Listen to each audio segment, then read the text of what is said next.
আপনাদের সকল সমস্যার জন্য আমার সাথে যোগাযোগ করবেন। আমি আপনাদের, যদিও আমার সরকার ক্ষমতায় না, আপনারা জানেন একটা তৃতীয় সরকার ক্ষমতায়, তবু আমি আপনাদের পাশে থাকব। এই সরকারের আমলেও প্রত্যেকটা বিষয়ে আমার কাছে বলবেন, আমি দেখব, চেষ্টা করব, অন্যায় হলে প্রতিবাদ করব, আপনাদের পাশে দাঁড়াবো, এই কথা দিচ্ছি।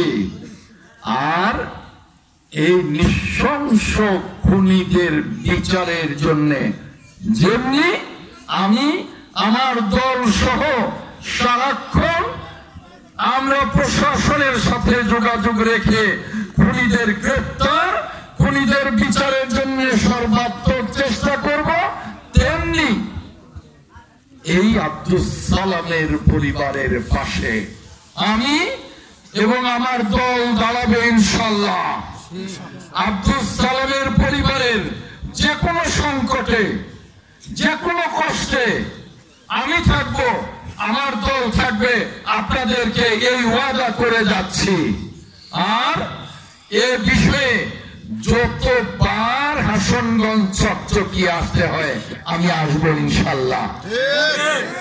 আমি আজ অনেক দুঃখের সাথে বলছি, অনেক কষ্টের সাথে বলছি, এমন একজন মানুষ আমরা হারিয়েছি যে এই এলাকার একজন সৎ ব্যবসায়ী ছিল।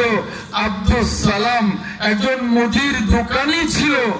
আমরা তাকে ফিরে পাবো না, কিন্তু যদি আমরা তার ন্যায় বিচার পাই, খুনিদের দৃষ্টান্তমূলক শাস্তি হয়, তাহলে অন্তত আমরা তার পরিবারকে ন্যূনতম সান্ত্বনা দিতে পারবো। এর বাইরে আর কিছু দিতে পারবো না। কিন্তু এই পরিবারের সাথে, এই পরিবার যদি আর্থিক সংকটে পড়ে, এই পরিবার যদি যে কোনো সংকটে পড়ে, আমি এবং আমার দল এই পরিবারের পাশে আজীবন থাকবো ইনশাআল্লাহ। কথা দিয়ে গেলাম, এই কথা দিয়ে গেলাম, এটা আমার প্রতিশ্রুতি ইনশাআল্লাহ। আমি গাড়িতে উঠে যেটা প্রথমে বলেছি, আমি ওসি এসপির সাথে কথা বলবো।